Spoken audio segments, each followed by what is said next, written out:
Hello to everyone. My name is Petra Tlčimukova, and this is UH Cafe, a podcast promoting social sciences and humanities.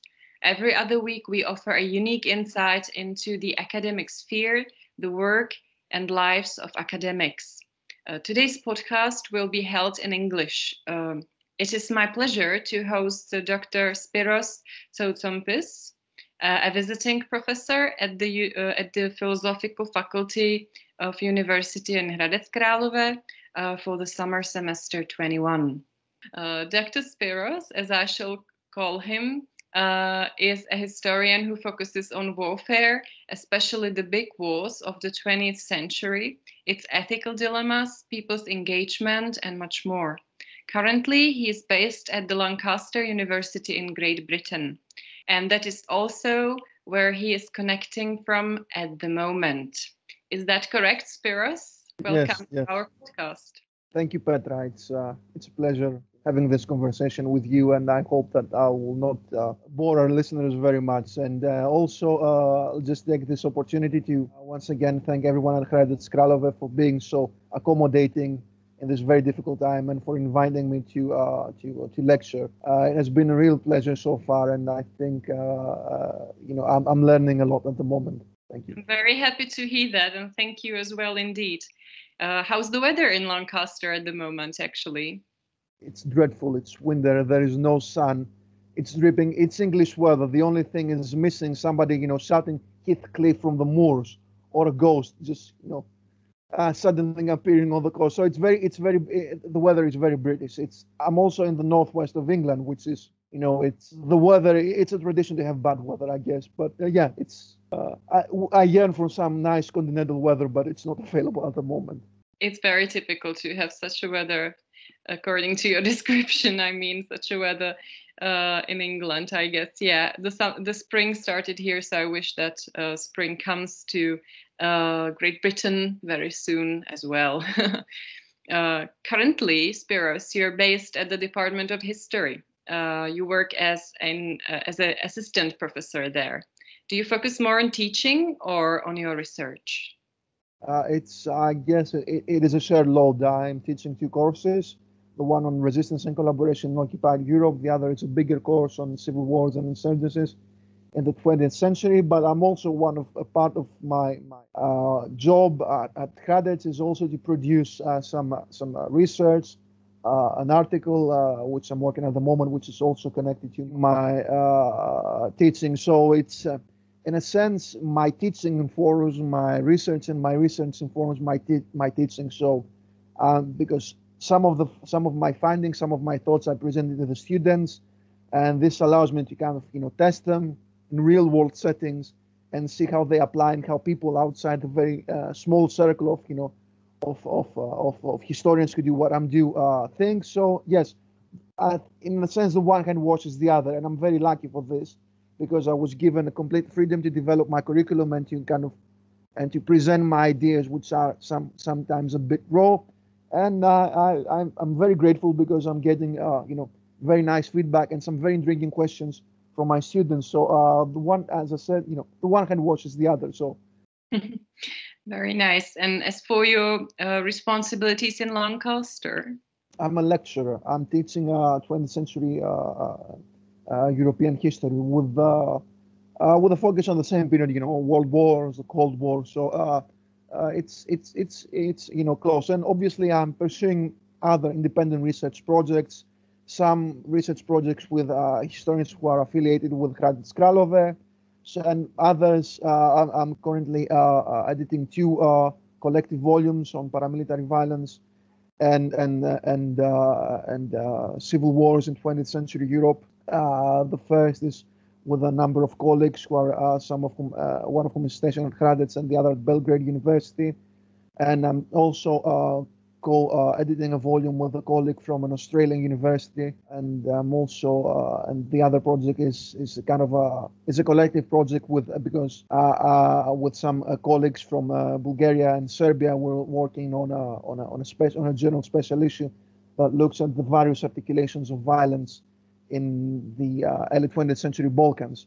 So I'm obviously based at Lancaster, but I'm also liaising, and I have relationships with colleagues from other universities. I'm always try to network as much as possible and to go beyond the confines of my own institution. So this is more or less what I do. This and obviously avoiding other people and keeping my distance. That's amazing. I mean, apart from the last point mentioned, but that's necessary on the other hand. But you are very busy, it seems to me. Do you have any free time actually, Spiros? I know that's a tricky issue in academia. At the moment, it's a two-edged sword. Sometimes, if you have free time, you get restless because we are, at least in Britain, we have a very strict lockdown. So you're more or less confined inside. So you find what to do with your free time. And if you work too much, you complain to the gods, why did I choose academia and I have no free time, whereas normal people do. But I guess at my take is at this stage in the pandemic and at this stage in academic life, uh, I guess it's good. It's good keeping busy. It's good and all this and it's good also to liaise with academics outside your small circle. It keeps us connected. It's so difficult to connect. It's so difficult to socialize. I mean, it's impossible to go to the university either at credits and obviously and even here and even the libraries are closed. So sometimes these kinds of cooperations are both challenging, but also important to remind me, at least personally, that there is a world outside that something exists. So yeah. I guess the answer would be you don't want to have much free time at the moment, which is Mm, understandable. And it's connected to my next question. How do you organize your work in this pandemic situation? How did it impact your research and teaching activities? Teaching. Let's begin with teaching. I found teaching a bit, online. It's a bit awkward because we actually speak to a blank screen. But in a sense, it's more difficult for the students than it is difficult to us. The things that I'm teaching, I have taught before. But for the students, I mean, being in the university, liaising, getting into contact with your fellow students, with your lecturer, it's an integral part of their experience. It's not about learning some stuff, but it's also about socialization, about learning academic skills on site. So for them, it's extremely difficult. For me, it's less so. I would prefer to be on site and to have a more personal contact with my students. As for the research, it is very difficult because you cannot go to the archives. I mean, I work with archives, in the UK, work with archives in Greece and in other countries, but everything is shut down. Libraries, in addition to this, are not working, so it is very difficult to get things done at the moment, and it is for everyone. So Especially yes. in the field of history, but do you, for example, work also with digitalized materials? Do you find that there has been a lot of work done in that digitalizing historical materials, There is archive work materials? done, but not as much. I'm in favor of the digitization of materials because I think that well, archives are intimidating to non-historians, to non-professional historians. They're also located in big cities, in expensive districts, and they have this kind of arcane and distant feeling. I think the digitization process will be very useful because it will make learning more democratic, more accessible to everyone. Yes, it is expensive and it is a big process, but even though there is something romantic, going to the archives, looking at the documents, there is this feeling of discovery. At the end of the day, and bearing in mind the condition that we're in, and I hope that it will not repeat itself, but it might do. Digitization will be a good idea, but digitization has not progressed enough, unfortunately. There have been some efforts, but not near enough. Not near enough. So there, I guess there's a lot of investment needed in the future. Definitely, because I mean, let's think about it. Even if we think in terms of students, even if there was no pandemic, let's say that you have a master's student or a PhD student in Hradec. So in order to get the archives that they might need, they have to go either to Prague or to Vienna, which is a lot of work and a lot of expenses. Digitization will help people to kind of save a lot of time, save a lot of money. It will make it a much more democratic process. So I'm definitely progress is definitely needed on this, and not just because of the pandemic, but because issues of accessibility. Because also archives still get on fire, right? So there is this sense for preservation. Definitely, they get on fire, they're destroyed. Everything is finite. In this world, so it will be a great leap forward. Obviously, it will not be as simple. It will need a lot of investment. But at the end of the day, governments all around Europe spend money completely in consequential things. So salvaging your past and helping, your civilians and your citizens and the students to research the country's history. It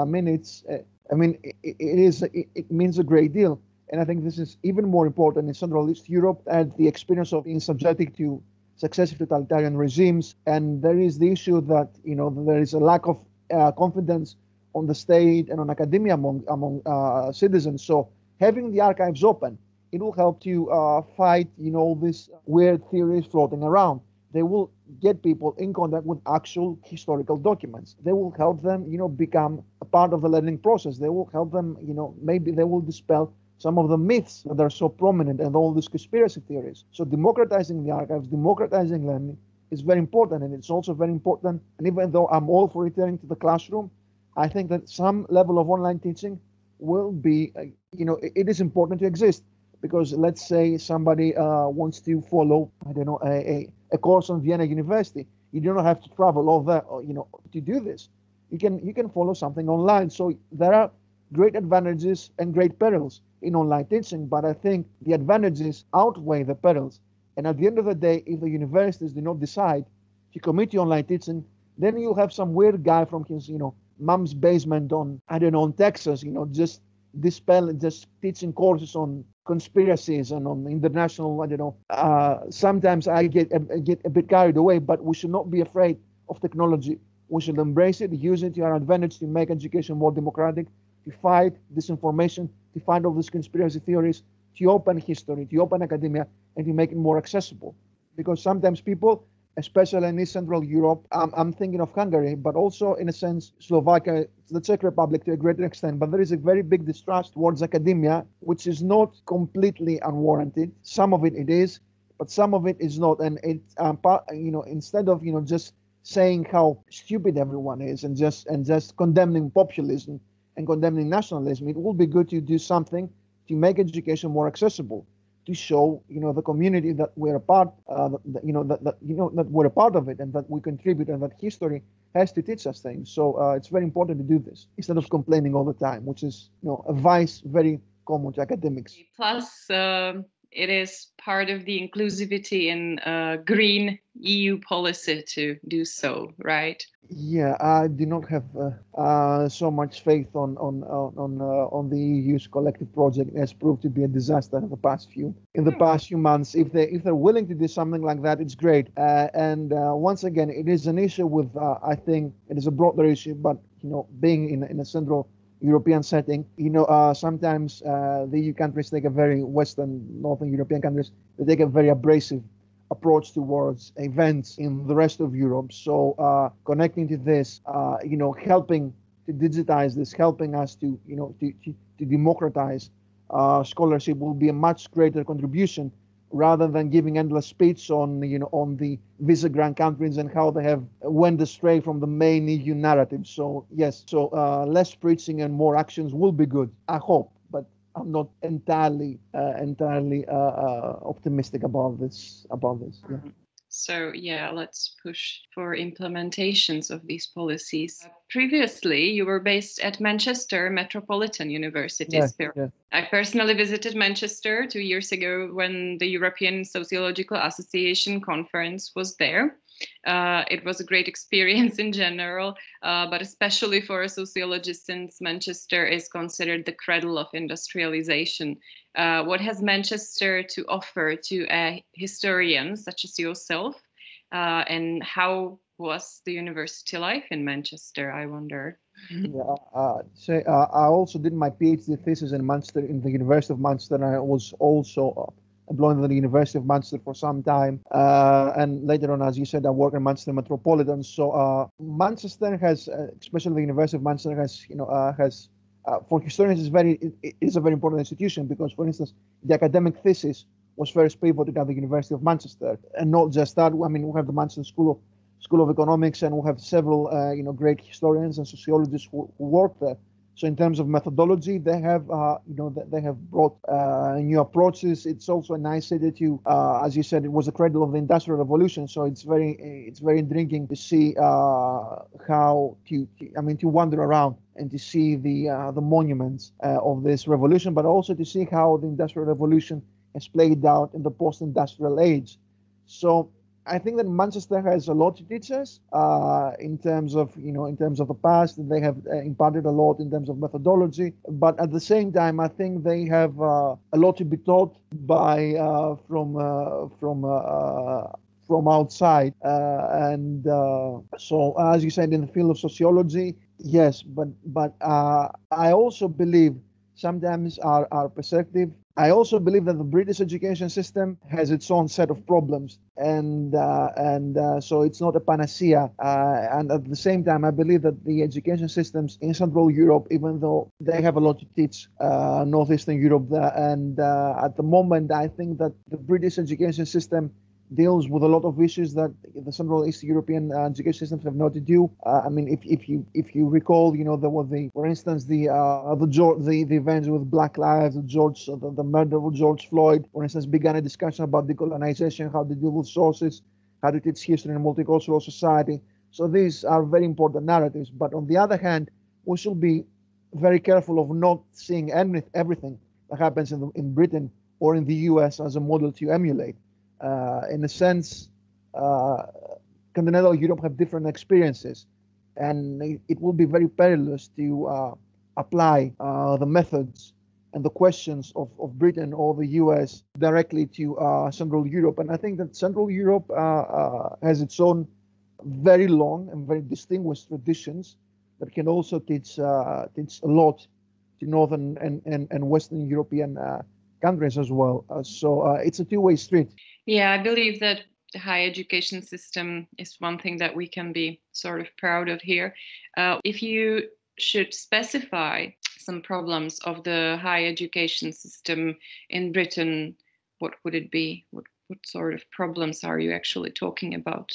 It's private, and students have to pay enormous fees. So this makes students consumers rather than students. This also, this also limits what we as academics have to do. There is always, there is always a drive for, innovation, new approaches. But this drive is more connected to, let me put it this way, the way that we do history and the way that we teach is less dictated by the need to improvise and the need to understand better the past, and more by the demands of a consumer society. For instance, now we had this, there was the issue with Black Lives Matter, the riots, and so on. So every university, they try to, kind of address these issues and transcend something in the zeitgeist by adopting these ideas about decolonization of curriculum, which is all well and good. But this has less to do with actually wanting to address these issues and more with wanting to market themselves in a specific way.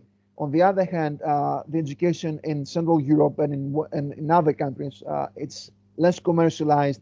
Academics have a greater degree of freedom, and students are still students. They are not consumers. They are not investors. This is the big problem with British education: the introduction of these very steep fees, the drive for relentless innovativeness. It's more or less it's actually shaped by the needs and by the demands of the market. And even though we cannot distinguish the markets completely from the universities, this kind of dominance is very damaging. The universities are a place where we do not simply give people a degree. We do not prepare them just for the job market.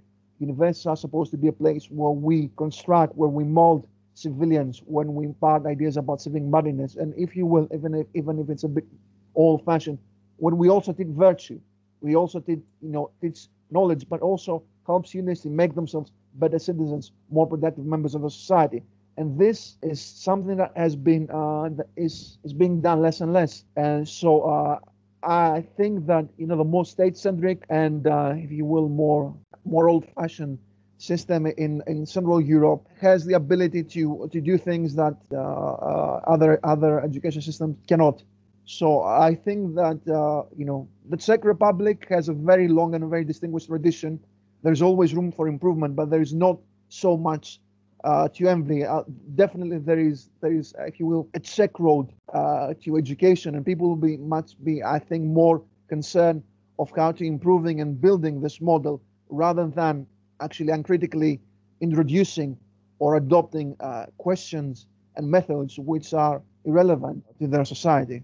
Right, I agree totally with you. I can see there has been such a huge pressure on the issue of employability, and the pressure on the switch to almost close to the vocational education, yeah, that the universities should be providing on a different level, of course. But yeah, this pressure on the practical domain has been huge and is going to be huge, I think. Perhaps has not been yet, but is going to be even bigger in the future. So would you say that there is more interest in the Western world in the higher education in the gain than in the actual education of the younger generation or the well-being of the society? Definitely, yes, and we saw this during the with the pandemic when universities have really mishandled the crisis, and has caused a huge kind of mental health crisis among students. Because as I said, universities are businesses. They are supported partly by the state, but they also accrue income from private sources, and this makes them. And I think that this has kind of hindered the way their approach to the crisis, the way that they deal with students, and for me, it's a model that it is unworkable. I think that we should, whether we should not completely dismiss new approaches. Universities are places where we, you know, yes, it is important for students to find employment, but it is also important for students to be taught civic values, virtue, and to prepare them to become, civilians who will be, able and willing to question, to teach, to be independent thinkers. And this is not something that is being done at the moment. And also, and there is, and for me, there is another issue that is very important. There is also the issue of freedom of speech, which is very controversial. That is, whereas some topics we're less keen to discuss some topics and to address some topics in the British or the American university context, and in a sense, employability, the very close embrace between the markets and the universities have been, I think, quite damaging. I think, and also in terms of academic freedom. For instance, there is this idea that we have to make students, create safe space for students, not make them feel threatened, or not discomfort them. And for me, this correlates very much with the idea of the consumer. But universities are places where we discuss dangerous questions. And we should make each other feeling a bit of discomfort, right? Unless students feel uncomfortable, then we're not doing our jobs correctly. And if we do not do that, then we are then we are not scholars. We are propagandists, or we are salesmen, but definitely not scholars. And I think that this is something that, whereas there is a lot of condemnation and a lot of criticism about sometimes about the level of academic freedom in outside the Anglosphere. I think that once again, Central Europe, the Czech university system, has the ability to address some questions which are sometimes not addressed in other education systems. So I think that the question should be, what do you have to teach us, more than what we have to teach you so yes. Interesting. Thank you very much for this. I think this is absolutely a controversial issue. I think it's going to raise some attention, perhaps some discussion. So your message would be beware of implementing the Western higher education system, right? Yes, definitely. It's not a panacea. Central Europe has a very old education system that has bore considerable fruit in the past few centuries. So it might be better to think about how we make our own path within the broader framework rather than importing everything that is being done at the moment. So look at your own strengths and build on them rather than say, okay, we have a problem. So how do they do this? We're going to do the same thing. It doesn't really work. Okay, so staying or becoming a bit more local in our conversation, you are now a visiting professor here at the Philosophical Faculty of the University of Hradec Králové, where you teach two online courses, one about revolutions and civil wars of the 20th century and the other one on the World War II. What's your experience with online teaching here in Hradec? In general, does online teaching serve its purposes well, do you think? I think it's challenging, but it does. I think that it's a matter of commitment and of catering to the students' needs. Yes, I understand that it's very difficult for us to teach from in a remote setting. I will much prefer to having this conversation on site rather than in this. But if we do work enough, there is always the ability to do. It's very frustrating working from home, not being able to go to the office, not being able to socialize. But I think it works. We can definitely make it work as much as possible. And at the end of the day, I think it's more difficult to the students than to us because part of going to the university is, as I said earlier in our conversation, it's not just learning, not just sitting on the classroom, but socializing within and outside the classroom, debating. This is a part of becoming this is very important. This is an essential part of being a student. So I think that we should understand that it's much more difficult on the students than to us. We should be more flexible, more adaptable, more willing to cater to their needs. And if we do this, and I think that we can make this work in a setting. Obviously, everyone has its own frustrations. We should understand that this is very difficult for this generation, and we should be a bit more sensitive to what they require and what they need. And if we do this, if we make the extra effort, I find that students, they recognize this, they're very willing to engage, they make the extra effort, even though you go to the university, even though being taught while sitting on your teenage bedroom is not the most it's not the ideal experience of an education. Still, it's a two-way street, and if we make this effort, I think the students really appreciate it. At least that's my own experience.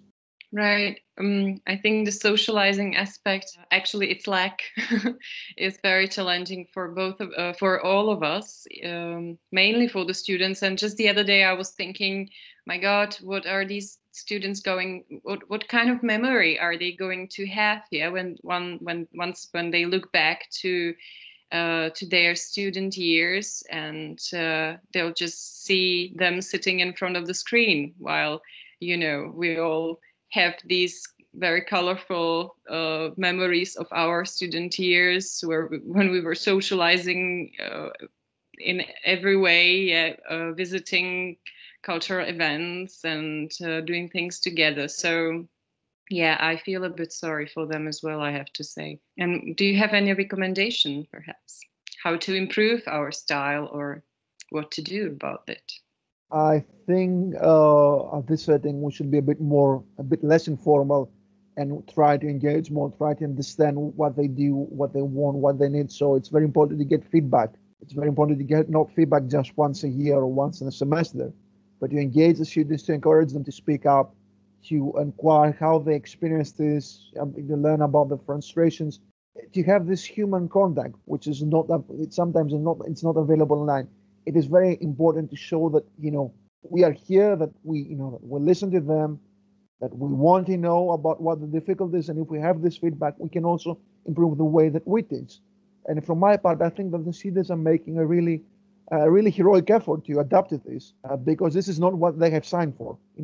Sitting on your pajamas on your bedroom and listening to a guy talking about civil wars in 20th century Europe is not the ideal education for. It's not the ideal setting for an education. But still, they do it, most of them, and I think that we should be a bit more sensitive, try to listen to what they want, to the needs, to the frustrations. And if we do this, we can always improve improve our performance. Because I mean, God knows if this thing will stop in a couple of months, or if we might have a pandemic, and maybe knock on wood, and maybe 3 or 4 years. So it is essential to be prepared. I hope that we never do again, but still. Today we are talking about the life of a scholar of Greek origin, Dr. Spiros Tsoutsoumpis, who has been living in the Great Britain for a couple of years now. We have discussed Lancaster, Manchester, the troubles of doing research in the times of pandemic, and online teaching. Let us focus more on the topic of warfare you choose to dedicate your career to. Why warfare? Isn't it a bit depressing? It can be. I come from a part of Greece that had experienced. I mean, Greece had, and the Balkans, Southeastern Europe in general, had experienced relentless warfare during the 20th century. And I come from a part that had a very bad experience where, specifically for me, this stems from my own experience. I mean, growing up, I've been hearing, I grew up listening to stories about, the partisans fighting against the Germans and the Italians, stories about villages being burned, stories about the Greek Civil War, stories of even before that. So understanding warfare, it's a way of understanding the environment and the setting in which I grew up, and the way that, and understanding my family history, and understanding, the history of the people who are around me. So for me, this is a very important topic. It's close to my heart because this is something that I used to encounter, in my formative years, and these are the questions that I'm struggling still with, obviously in a broader setting. And so it is depressing, definitely, but it is also very important to address and to tackle these difficult issues and these somewhat sad issues. But yes, so I guess it's stemming from my own personal experiences. It's totally a legitimate topic. I was interested in the background, so thank you for clarifying. The last decades brought peace and democracy into many countries of today's world, including the Czech Republic. Many young people did not experience any sort of political conflict or suppression, which could be compared to what people experienced in the Second World War, for example. Would you say that most young people in Europe take peace for granted? Are they a bit toothless when it comes to identifying collective danger and protecting the values of democracy?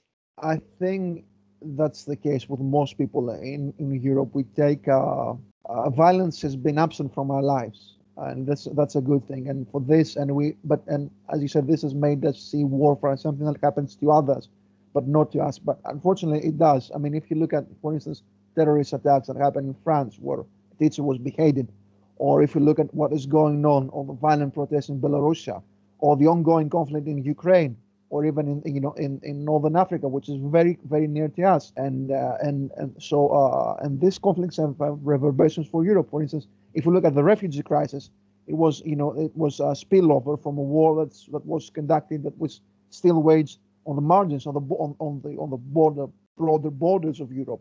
And yes, so this is definitely an issue, and there is the issue of complicity, of being of taking democracy for granted. And but this should be, I think, tied to different processes. I mean, for Eastern Europe, the democratization experience was sometimes very uncomfortable. People experienced totalitarian regimes, but then the transition to democracy has not always been ideal.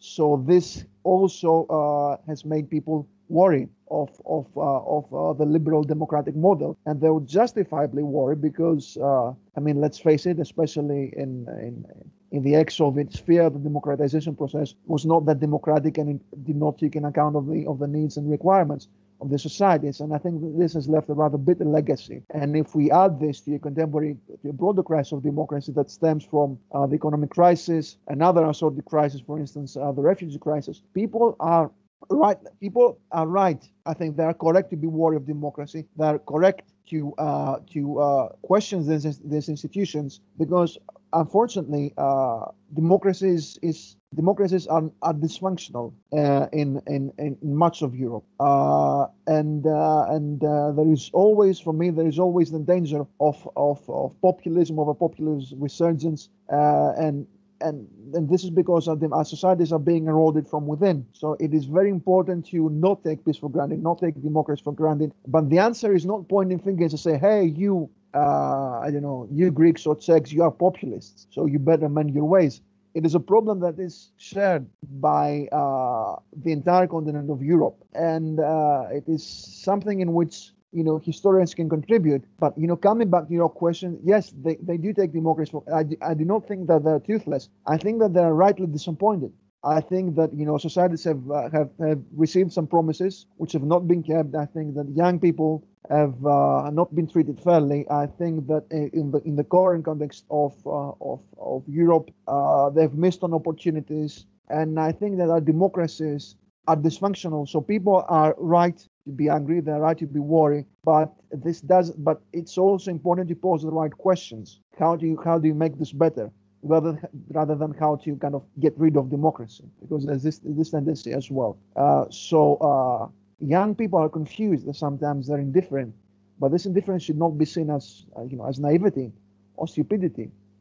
It's the fact that they are rightly disappointed and disorientated, and they're disorientated because the people on the top have not delivered on what they promised, and there have been broken promises in Europe for the past 30 years, and this crisis is not so. I think it is a bit unfair to say that young people in this or the other country are too soft or too indifferent.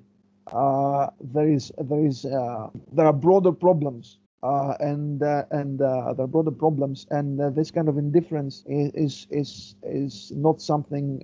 It's something that stems from I think from a disillusionment with our political system, which is very, very problematic in Europe. Europe is, and especially the European Union, it is extremely dysfunctional at the moment, and you have seen this on.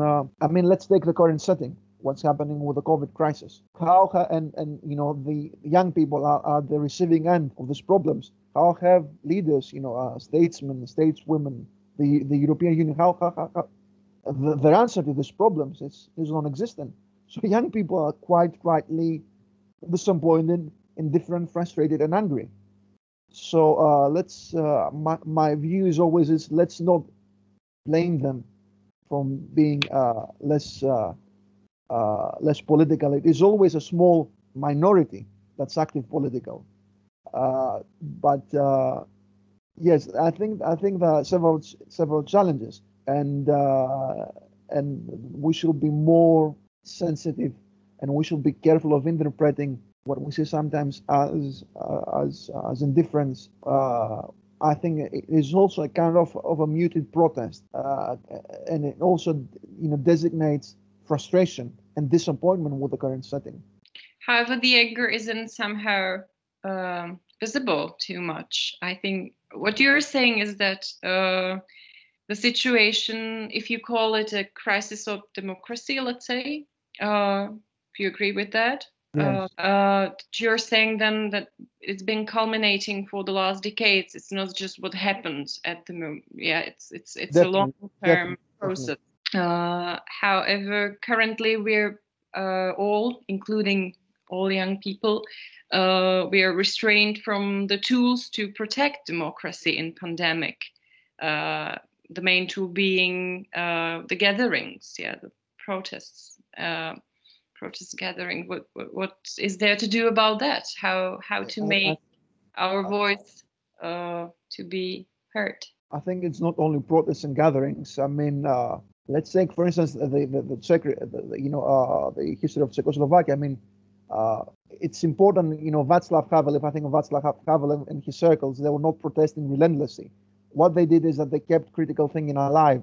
They opposed the dominant regime, the dominant narrative. They kept conversing even with small circles and keeping the flame of freedom and the flame of democracy alive. So even if protests are not permissible at the moment, What is very important and what we as academics can do is stress the importance of critical thinking, of dangerous thinking, of diverting from the dominant narratives, of questioning, and of proposing new solutions. What we have to do is train people to think critically. The greater enemy of democracy is groupthink and critical thinking. This is very important. And in a sense, protests can be productive and counterproductive. What matters is to articulate a program that will, a program for the future, a program for change. I think this is what is very, very important. And I do understand the need for people to protest, and do understand, but for me, it is also very important to have a set of ideas what we want to do. Why is this problem? Why do you have this problem with democracy? Why there is a crisis of democracy in Europe? How do we change it? Obviously, protest, anger, it's perfectly understandable, but it's also understandable to keep thinking critically of the situation. And this is also something that the Eastern European experience can also teach us, because you have, for instance, Czech civilians have lived some very dark times when critical thinking was oppressed, when when ideas about democracy were handed down, and still they were kept alive. And so it's very important to think of this. It's not only protest. Critical thinking is very important. Sure. So we have to And this teach is argumentation, yes. thinking, argumentation, and discussion, right? It might make a misleading impression, though, the fact that the wars in the format that we know from the past don't take place in the countries we live in. However, many countries are actively taking part in wars which take place somewhere else. They are part of alliances. So one can say many countries, including the Czech Republic, have been in war, always in some sense. Their professionals or armies have been engaged. Do you think these are the things that should be pointed out more clearly when it comes to debating wars, specifically wars in public space? In a sense, yes. We have all these collective alliances, for instance, NATO, and so that, in a sense, oblige every country to participate in this venture. So this is something that we also have to think, definitely. So yes, I do agree with you that there is a space of also debating these experiences. Why do you take part in this? Also about veterans and the return to civic society, how this experience shaped them, but also in a broader sense, there is, for instance, potential engaging communities of refugees or displaced persons and giving them a voice and a platform to discuss their experiences. I think that this can also be very, very useful at the context. So it's not just that for instance in the context of Czech, it's not just the Czechs who fought outside as a part of NATO, but there also, I'm thinking of communities of refugees or displaced persons, or people who have left, let's say, Southeastern Europe in the 1990s, and now they're a part of Czech society. So it will be also useful to engage these people, giving them a platform, some that will allow opening up a conversation with Czech society about their experiences, how they relate to it, and how they can teach us about war, about totalitarianism, about violence. So yes, it's I think there can be definitely a very broad discussion outside academia engaging these people, veterans, displaced persons, refugees, political dissidents. It will be a good idea to expand this conversation and make it relevant beyond the classroom. Yeah, and what about information or hybrid warfare? When you look at what's going on in the world currently, the rise of fake news and disinformation campaigns, cyber attacks on hospitals, etc. From a historical perspective, can you find any comparison for this in past, or are these truly new phenomena? Is this something young people are interested in, you notice?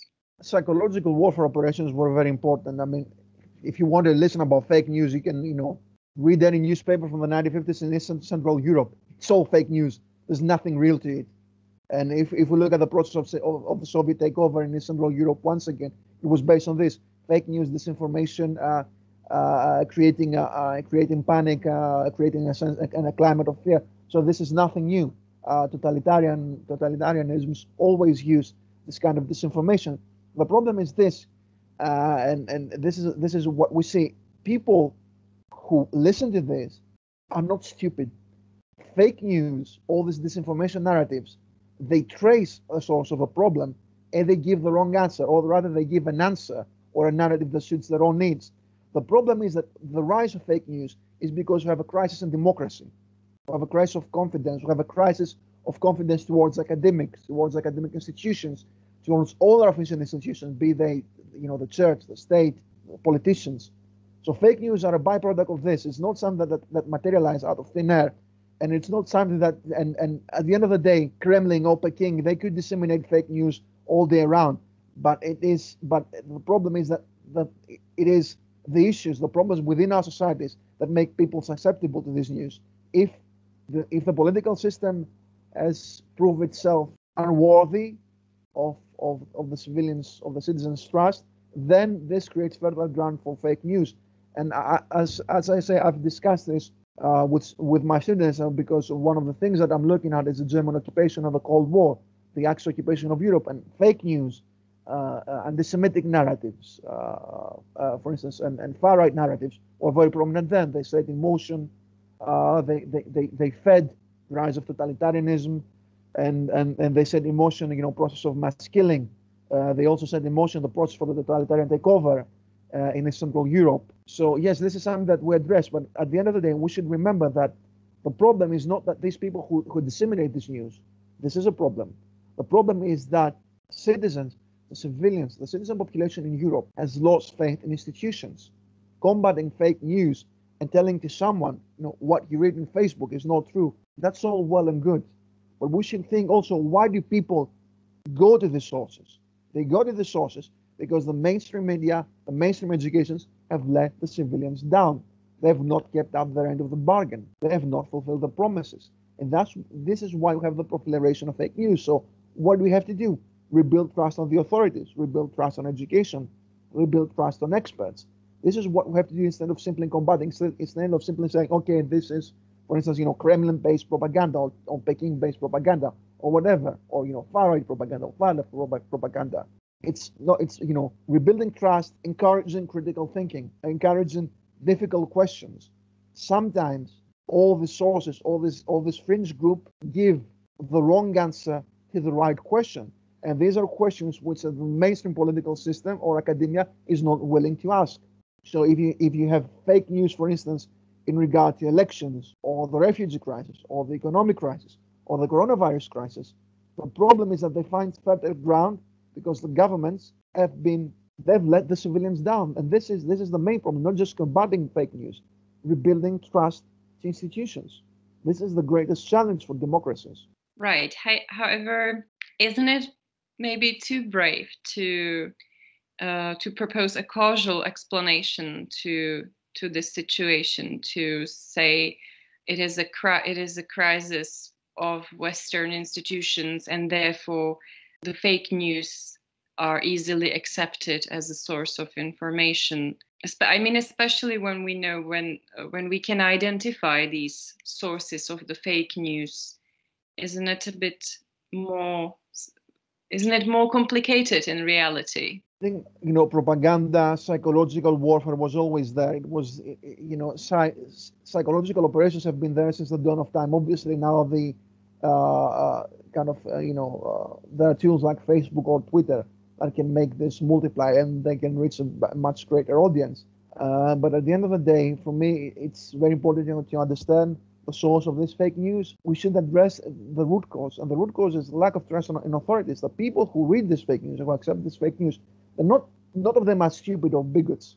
Very many of them have good reasons not to trust the authorities. So instead of just saying, okay, we should combat this information from Kremlin, and I'm all for that, I absolutely support this, fighting back against this information, we should also address the root cause. And the root cause is the lack of trust in the authorities, and it's like what happened in and so it is important to combine both, fighting back this information on a day-to-day basis, just deconstructing the claims, fighting back against fake news, but also start wondering why do our civilians accept these conspiracy theories? Because at the end of the day, if the civilian population has accepted these conspiracy theories, it is a failure of the authorities. It is a failure of the higher-ups, not of the civilians. It is a failure of the institutions. It is a failure of governments. Not, and I cannot stress this enough, because it's very easily pointed. Okay, I'm a very intelligent academic, and all these people who listen to Sputnik News, everybody they're so very silly. But what can you expect from them? No, the answer is find out why am I not heard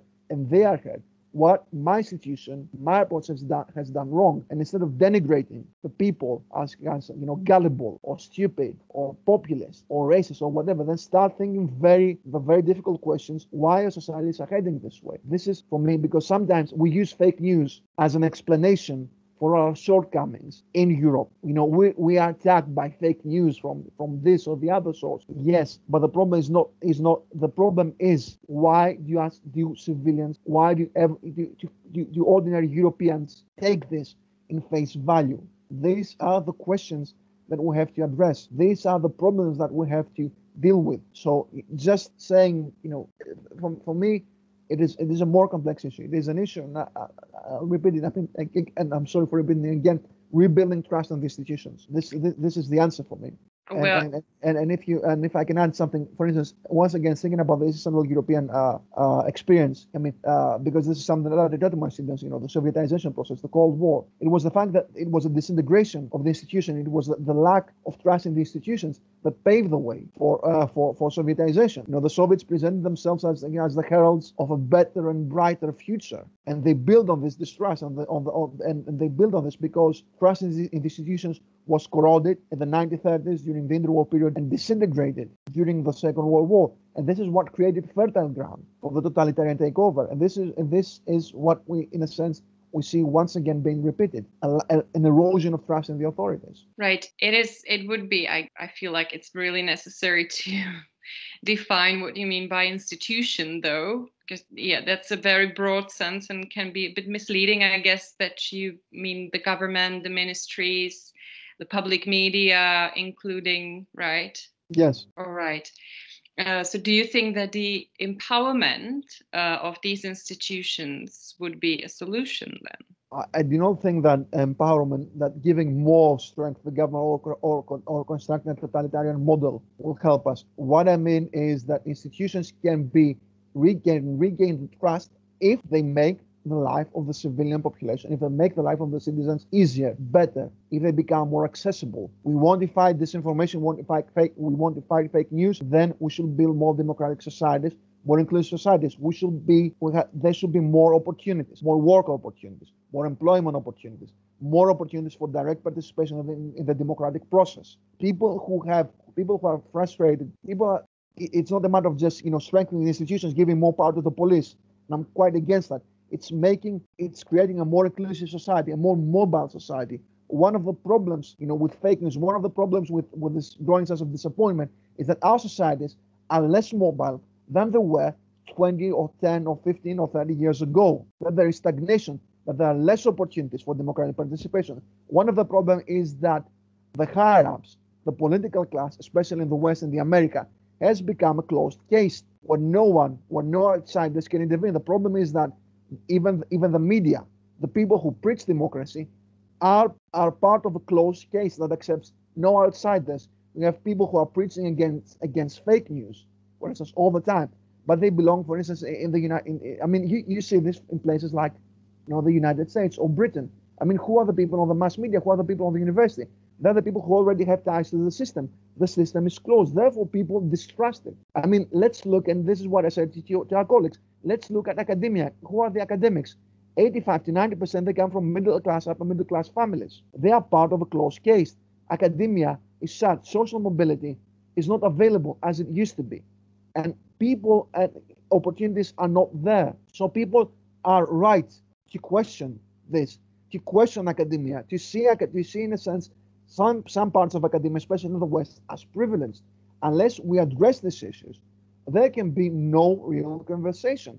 We can make no real improvements. There is the issue, for instance, we talk about fake news and but there are other pressing issues. For instance, the issue of lack of social mobility, Sure. class, poverty. These are also that have to be addressed within the context of Europe. And if we do not address them, then some people will, because the problem is that the political system is not asking questions. They always preach and they prattle on about the crisis of liberal order, the crisis of democracy, but this is a crisis of their own making. And if you do not address the correct questions, then some people will come up who will give the wrong answers, but they will ask the right questions. And this is the problem with the system. Right. It would be lovely to cover all the important issues. However, we don't have time for that, unfortunately. But I think we can agree that we cannot stress enough the importance of open education here, right? There's been a lot of discussion on whether we can actually learn from history. Yeah. And what I wonder, what's your opinion on that? I mean, you have expressed a bit of that already while we've been talking here. Isn't history always more about the present, and or at least more than we would like to think of it sometimes? The reason history, as we understand it now, was created along with democracy. The first historians, Herodotus or Thucydides, they were historians of Athens, which was a democratic society. So it's very pertinent that there were not historians, let's say, in places like Sparta. There were not historians among the Assyrians or the Egyptians. They had priests, but not historians. And history, the purpose of history, as Thucydides said, was in ancient Greek is ktima sai, which means that it is something that we have, that we hold on, that's something that teaches us about the present. Obviously, the way that we interpret history always relates to the present, and we ask you questions because of contemporary issues. But history can enlighten these problems because history talks to us about the human conditions, about the frailties of the human condition, about the requirements of the human condition, and about how events play out.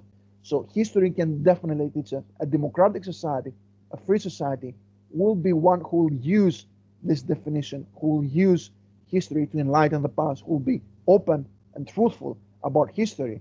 And you can see this, the comparison is between East and West. For instance, if we look at societies that have a democratic deficiency, China, for instance, or Russia, these are societies where historians cannot inquire that certain limits are off topic. Why they're off topic? Because they are dangerous to the authorities, because they will give us parallels, they will point to solutions, they will point to common problems. History definitely can teach us, and this is the only reason that we do history. We do not do history simply we teach history because we want to socialize our people, to socialize them into a national narrative sometimes, because we want to impart a certain sense of knowledge. But history, its ultimate purpose is to serve as a guideline. I'm not saying that things will repeat themselves definitely, but it can teach us a lot about the human conditions and about institutions, how mistakes are made, how catastrophes, come up, and how they can be averted if we have the right tools. Now, knowing history will not avert catastrophes always, but it is going to help us, navigate a very complex terrain at present. So I do agree with you. History can teach us something. It teaches us a lot about the past, but it can also provide guidelines for the present. Spiros, I think this is a wonderful ending to our interview and a great motivation for the future history students. So thank you very much for that. And thank you for participating in our podcast. It's been a pleasure meeting you, and all the best wishes from Hradec to you. Thank you. Thank you very much. It's been a real pleasure talking with you, discussing these issues with you. And, once again, I would like to thank everyone at Hradec for making me feel so welcome, both the colleagues and the students who persevere with me during this very difficult time. So thank you. Thank you very much.